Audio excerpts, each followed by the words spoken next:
வணக்கம். இது Tamil dialogue 2.0 nomination list பார்த்தீங்கன்னா நேத்தே லீக் ஆயிடுச்சு. இப்போ ப்ரமோலையும் காட்டுறாங்க. இப்போ முதல்ல அந்த லிஸ்ட்ல எத்தனை பேர் வந்திருக்கிறாங்கன்னு சொல்லிட்டு பார்ப்போம். ஆக்சுவலாக எல்லாருமே வந்திருக்கிறாங்க நாமினேஷனில். இங்கே போன வாரத்தில் பார்த்தீங்கன்னா நாமினேஷன் ஃப்ரீ பாஸ் வந்து ஜெஃப்ரி கொடுத்தாங்க. ஜெஃப்ரிக்கு அது கொடுக்கப்பட்டதில் ஒரு பெரிய அரசியல் இருக்குது, ஒரு ஃபேவரட்டிசம் இருக்குது, டுபாகோ ஒரு தனம் இருந்தது. அதில் கேவலமான விஷயம் தான் அது பண்ணது. ஏன்னா சரியான நபருக்கு போக விடாம போகக்கூடாது அப்படிங்கிறதுக்காக இந்த மாதிரி விளையாடாத ஒருத்தனுக்கு கொடுத்தாங்கல்ல, அதை அப்படியே எக்ஸ்போஸ் பண்ணாலும் அப்படியே அந்த பாஸை பிடுங்கி இந்த பக்கம் சரியா விளையாடின நபருக்கு கொடுத்துருக்கலாம் விஜேஎஸ். பட் அப்படி கொடுக்கல. ஸோ ஜெஃப்ரி வந்து நாமினேஷனில் வர முடியாது. இப்போ கேப்டனாக வந்து விஷால் ஆயிட்டாரு. ஸோ அவரும் நாமினேஷனில் வர முடியாது. மொத்தம் 13 பேர் இருக்கிறாங்க. இந்த 2 பேரை எடுத்துட்டோம் அப்படின்னா ராணவ வந்து டைரக்ட் நாமினேஷனில் போன வாரமே போட்டாங்க. ஸோ அப்படி பார்க்கும்போது இந்த 3 பேரை எடுத்து வெளியே வைக்கணும். மிச்சம் 10 பேர் இருக்கிறாங்க. 10 பேருமே வந்து நாமினேஷனில் வந்துட்டாங்க. இந்த லிஸ்ட்டை பார்க்கும்போதே எனக்கு தோணுச்சு, எப்பட்றா இது அவ்வளோ அறிவாளிகளெல்லாம் இவங்க பண்ண மாட்டாங்களே. இப்போ கன்ஃபார்மாக வந்து இது டைரக்ட் நாமினேஷனாக தான் இருக்கணும், ஐ மீன் ஓப்பன் நாமினேஷனாக தான் இருக்கணும் அப்படின்னு சொல்லிட்டு கெஸ் பண்ணணும். ஸோ அதே போல தான் ஓப்பன் நாமினேஷன். இதில் ரஞ்சித்துக்கு பார்த்தீங்கன்னா 5 ஓட்டு விழுந்திருக்கு. விழணும் தான், இன்னும் கூட அதிகமாக கூட விழணும். ஏன்னா நேற்று பண்ண சம்பவம் அப்படி இல்லை. இந்த சாட்டர்டே எபிசோடில், ஐ மீன் சாட்டர்டே ஷூட்டிங்கில், சண்டே எபிசோடில் இன்னும் 1 மணி நேரம் 40 நிமிஷம் 100 நிமிஷம் வந்து அந்த கேப்டன்சியை பற்றி வச்சு பேசியிருக்கிறாரு. அதனால தான் விஜேஎஸ் கடுப்பாயிட்டு இவர் மறைவில் பேசின விஷயத்தெல்லாம் எடுத்து பொதுவெளியில் போட்டு விட்டாரு. இங்கே வந்து சௌந்தர்யாவை மூஞ்சிலே வச்சு தைக்கணும் அப்படிங்கிறது. அப்புறம் ஜாக்லினை பற்றி வேற இடத்துல சொன்னார், அதை போடல, அதை சொல்லலை அவர். ஆனால் இங்கே சாட்டையால் அடிச்சோன்னா தோட பிஞ்சிரும் அப்படின்லாம் கூட பேசியிருந்தார்ல அந்த முட்டையை எடுத்தப்ப. அது அப்புறமா வந்து ராணவை பார்த்து டேன்னு கூட ஏதோ சொன்ன, ஏ அப்படின்னு சொன்ன மாதிரி ஞாபகம் எனக்கு. ஏ ராணவ் அப்படின்னு சொல்லிட்டு, அப்படின்னா சொல்ல முடியாது இல்லையா அப்படின்லாம் சொன்னதை வந்து ரோஸ் பண்ண விட்டு நல்லா குத்தி விட்டாரு ஓப்பனாக.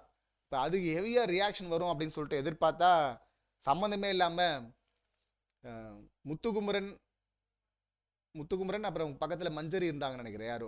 அப்போ வந்து இவங்க ஜாக்லின் வந்து சொல்லிட்டு இருந்தாங்க, இவர் வந்து அப்போவே அப்படி அப்படின்னு சொல்லிட்டு நான் சொல்லிட்டேன்ல அப்படின்னு. அப்புறம் ஏன் வந்து கோவா கேங்கில் வந்து மங்களம் சார் அப்படின்லாம் சேர்த்துக்கிட்டீங்க? அப்படி சேர்த்துருக்க கூடாதுல்ல. இதில் வந்து ஜெஃப்ரி பவித்ரா தான் இவங்களுக்கு பட்டப்பேர் கொடுத்தாங்க அப்படின்னு சொல்லிட்டு அவர் போட்டு கொடுக்குறாரு கண்ணால். அவர் இந்த மாதிரி கேம் ஆட்டிருக்காரு, அதெல்லாம் வெளியே தெரிய மாட்டேங்குது அப்படின்லாம் சொல்லிட்டு இருந்தாங்க. இவர் பண்ண இந்த சம்பவத்துக்கு பார்த்தீங்கன்னா விஜய் சேதுபதி எக்ஸ்போஸ் பண்ணதுக்கும் நிச்சயமாக இவருக்கு ஓட்டு அதிகமாக வரும் தெரியும். ஸோ அதனால் வந்திருக்குது 5 ஓட்டு. ரெண்டாவது பவித்ரா, அவங்களுக்கு வந்து 3 ஓட்டு இருந்திருக்கு. இவங்களும் இன்னொரு வகையான ரஞ்சித் தான்.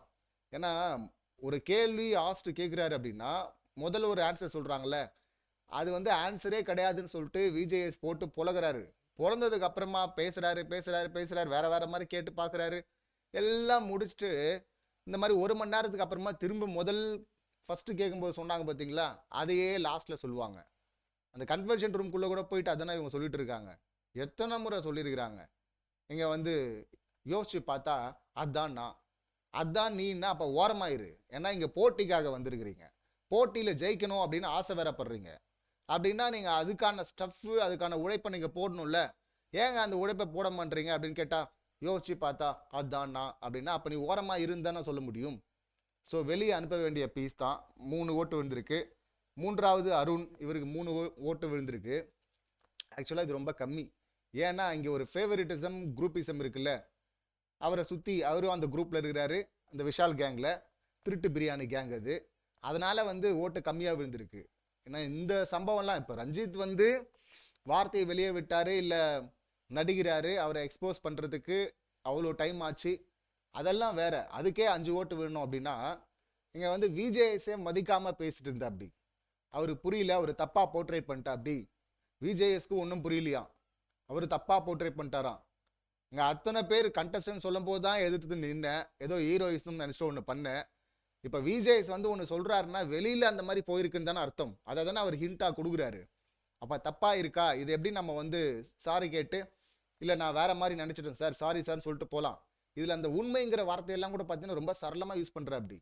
ஃபஸ்ட்டு எபிசோடில் பேசும்போதே சார் உண்மையாக நீங்கள் சொன்னது எனக்கு புரிஞ்சிச்சு சார்னு சொல்லிட்டு எபிசோட் முடிஞ்சிருச்சு. அதுக்கப்புறம் அங்கே கிச்சன் ஏரியாவில் வந்து புலம்பல்னு சொல்ல முடியாது, ஆஸ்ட்டை பற்றி தப்பு தப்பாக பேசிட்டு இருக்கிறான் அங்கே விஷால் கிட்ட. விஷாலும் அங்கே வந்து புரிய வைக்க ட்ரை பண்ணுற. அப்படி விஷாலுக்கே புரியலங்கிறது வேற.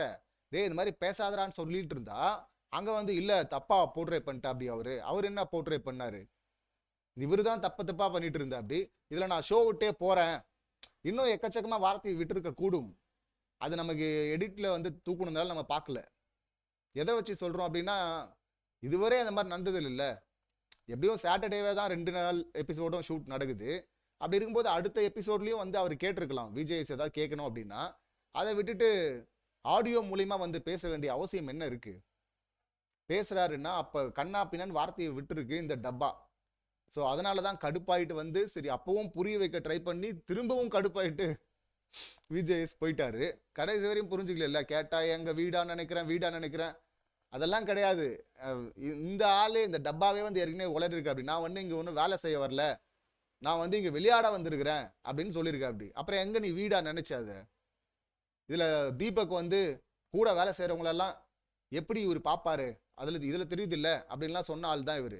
இப்போ உனக்கு லேபருங்கிற மென்டாலிட்டி வந்து என்ன சொல்லுது? இவருடைய லேபர் அப்படிங்கிற அந்த மைண்ட் செட்டு கீழே அப்படின்னு தான் நான் சொல்லுது. அதனால தான் அவ்வளோ கோவம் வருது. அப்போ நீ எப்படி ட்ரீட் பண்ணுவ உங்ககிட்ட வேலை செய்கிறவங்களெல்லாம்? அதையும் கேட்டிருக்கணும் விஜேஎஸ். அந்த அளவுக்கெல்லாம் போல. பட் அடிச்ச வரையும் ஓகே, இந்த டப்பா வந்து அடி வாங்க வேண்டிய ஆள் தான். ஆனால் எக்கச்சக்கமாக வார்த்தையை விட்டுருக்கா அப்படி. அதை கட் பண்ணிட்டாங்க. அதனால தான் விஜேஎஸ் போய் அங்கே உள்ளே போய் மறுபடியும் பேசி, இல்லைன்னா சத்யா வந்து நான் போகிறேன்னு சொன்னதுக்கு எபிசோடு ஆரம்பத்திலே எவிக் பண்ணி அனுப்பிட்டாங்கல்ல, நீ கிளம்பு, இன்னும் ஒரு நிமிஷம் கூட உள்ளே இருக்காதரா, வெளியே போடா அயோக்கிய ராஸ்கல்னு சொல்லிட்டு அனுப்பிட்டாங்கல்ல. அதே போல் வந்து இந்த அருணையும் அனுப்பியிருக்கணும்ல. ஆனால் அனுப்பலை. இன்னும் காப்பாற்றுறாங்க. அந்த ஷோ டைரக்டரா இல்லைனா இன்ஃப்ளூயன்ஸ் கான்டாக்டா எது காப்பாத்துன்னு தெரில. ஸோ இன்னும் அதிகமாக ஓட்டு வந்திருக்கணும். உள்ளே இருக்கிற கண்டஸ்டண்ட்டும் காப்பாற்றிட்டு இருக்கிறாங்க, ஒரு பக்கம் டீமும் காப்பாற்றுறாங்க. அடுத்து மஞ்சரிக்கு வந்து 3 ஓட்டு வந்திருக்கு. டெஃபினட்டாக விழும். ஏன்னா இவங்க வைல்டு கார்டில் வந்து இவ்வளோ ஸ்ட்ராங்காக வந்து முன்னாடி நிற்கும் போது யாருக்காக இருந்தாலும் வயிறு எரியும்ல. ஸோ அதனால மஞ்சரிக்கு 3 ஓட்டு விழுந்திருக்கு. இதில் நம்ம ப்ரமோவில் பார்க்கும்போது ஜெஃப்ரி ரயான்லாம் குத்துறாங்க. அடுத்து தீபக்கு வந்து 2 ஓட்டு விழுந்திருக்கு. இதெல்லாம் வந்து போடணும், நாமினேஷனில் எடுத்துன்னு வரணும் அப்படின்னு தான் எடுத்துகிட்டு வந்துருக்காங்க. சௌந்தர்யாவுக்கு 2 ஓட்டு விழுந்திருக்கு. இதில் சௌந்தர்யா ஒரு கேம் ஆடுறாங்க பார்த்தீங்களா. ஜாக்லின் வந்து அருணை பற்றி சொல்லும்போது ஃப்ரெண்ட்ஷிப் இதை வந்து பகடக்காயாக யூஸ் பண்ணிக்கிறீங்க நீங்கள் அவங்கள அப்படின்னு சொல்கிறாங்க. இவங்க அதையே உல்டா பண்ணி வேற மாதிரி சொல்கிறாங்க. ஜாக்லின் வந்து என்ன பகடக்காயாக யூஸ் பண்ணிக்கிற மாதிரி எனக்கு தோணுது, இல்லை அவங்க யூஸ் பண்ண நான் பகடக்காயாக இருக்கணும்னு எனக்கு தோணுது அப்படிங்கிற மாதிரி மாற்றி விட்றாங்க சௌந்தர்யா. ஒரு முறையும் பிரில்லியண்ட்டாக இவங்க பாயிண்ட்லாம் எடுத்து வச்சதில்லை. இவங்களுக்கு தோணுதான், இவங்களுக்கு தோணுனா என்ன வேணால் பண்ணுவாங்க, என்ன கண்ட கருமத்தையும் பண்ணுவாங்க. அந்த கேங்கில் தான் இருப்பாங்க. நான் ஜாக்லினுக்காக நிற்கலையோ அவளுக்காக பேசலையோ அப்படின்னு எனக்கு தோணுதா? அப்போ வெளியே வந்துரு. இப்போ வெளியே வந்து தனியாக ஆடுவாங்களான்னா இல்லை, இன்னொரு கேங்குள்ளே போயிடுவாங்க. அதுதான் சௌந்தர்யா. அடுத்து ஜாக்லின் அவங்களுக்கு 2 ஓட்டு விழுந்திருக்கு, விழுந்தான். அன்ஷிதாவுக்கு 2 ஓட்டு விழுந்திருக்கு, விழணும். முத்துக்குமரன் 2 ஓட்டு, ரயானுக்கு 2 ஓட்டு விழுந்திருக்குது. ஸோ எல்லாருமே நாமினேஷனில் வந்திருக்கிறாங்க, ஜெஃப்ரி அண்ட் விஷாலை தவிர்த்து. இப்போ இந்த லிஸ்ட்டில் பார்க்கும்போது ரஞ்சித் எப்படியும் ரொம்ப கீழே தான் இருப்பார். அன்ஷிதா, ரயான் இவங்க வந்து டேஞ்சர் ஜோனில் இருக்கிறதுக்கான வாய்ப்பு இருக்குது. அருணுக்கு வந்து கொஞ்சம் மேலே தான் இருப்பார். அருண் வந்து டேஞ்சர் ஜோன் லிஸ்ட்டில் இருந்தாலும் அந்த டேஞ்சர் ஜோன் லிஸ்ட்டில் சேஃப் இடம்னு ஒன்று இருக்கும்ல, டாப்பில் அப்படி இருப்பார். பாட்டமில் இருக்க வாய்ப்பு கிடையாது அப்படின்னு தான் நினைக்கிறேன். ஸோ இதுலேருந்து தான் ஒருத்தரை தூக்க போகிறாங்க. அநேகமாக அது ரஞ்சிதா கூட இருக்கலாம். அந்த கவுண்டம்பாளையம் வெளியே வராமல் வெளியே வந்திருக்கிற அப்படி, அங்கங்கே தெரிஞ்சிருக்கிற அப்படி. ஆனால் மொத்தமாக வெளியே வரணும்ல, அந்த கவுண்டம்பாளையம் வெளியே வரணும். இப்போ அருண் டப்பா எப்படி எக்ஸ்போஸ் ஆனாரோ அந்த அளவுக்கு எக்ஸ்போஸ் ஆகணும். அப்படி ஆனால் நல்லாயிருக்கும். அதுக்கேற்ற மாதிரி தான் டாஸ்க்கை வைக்கிறாங்க. இந்த டாஸ்கில் அந்த பெடலை சுற்ற விட்டதுக்கே பார்த்தீங்கன்னா சௌந்தர்யாவை மூஞ்சில் அந்த பேட்சை வச்சு தைக்கணும் அப்படின்லாம் சொன்ன ஆள் இப்போ கன்வேயர் பெல்ட் டாஸ்க் அப்படிங்கிறாங்க. இதில் நிச்சயமாக எக்கச்சக்கமாக வார்த்தையை விடுறதுக்கு வாய்ப்பு இருக்குது. எக்ஸ்ட்ரா விட்டா ரெட் கார்டு கொடுத்து கூட அனுப்பிடலாம். ஸோ அதுக்கும் வாய்ப்பு இருக்குது. பார்ப்போம் இன்னும் இந்த டப்பா என்னெல்லாம் வார்த்தையை விடுறாருன்னு சொல்லிட்டு. அவரும் வார்த்தையை விடுறதுக்கும் வாய்ப்பு இருக்குது. ப்ரெஷர் ஏறிச்சுன்னா என்ன பண்ணுறதுன்னு தெரியல, ஹேண்டில் பண்ண முடியல. ஸோ அதனால் சிறப்பான சம்பவங்கள் காத்திருக்கு அப்படின்னு நினைக்கிறேன். இந்த நாமினேஷன் லிஸ்ட்டை நீங்கள் எப்படி பார்க்குறீங்க? இதில் யார் போக வாய்ப்பு இருக்குது அப்படின்னு நீங்கள் யாரை நினைக்கிறீங்க அப்படிங்கிற உங்கள் கருத்தை கமெண்ட் பண்ணுங்கள். மீண்டும் அடுத்த வீடியோவில் சந்திக்கலாம். நன்றி, வணக்கம்.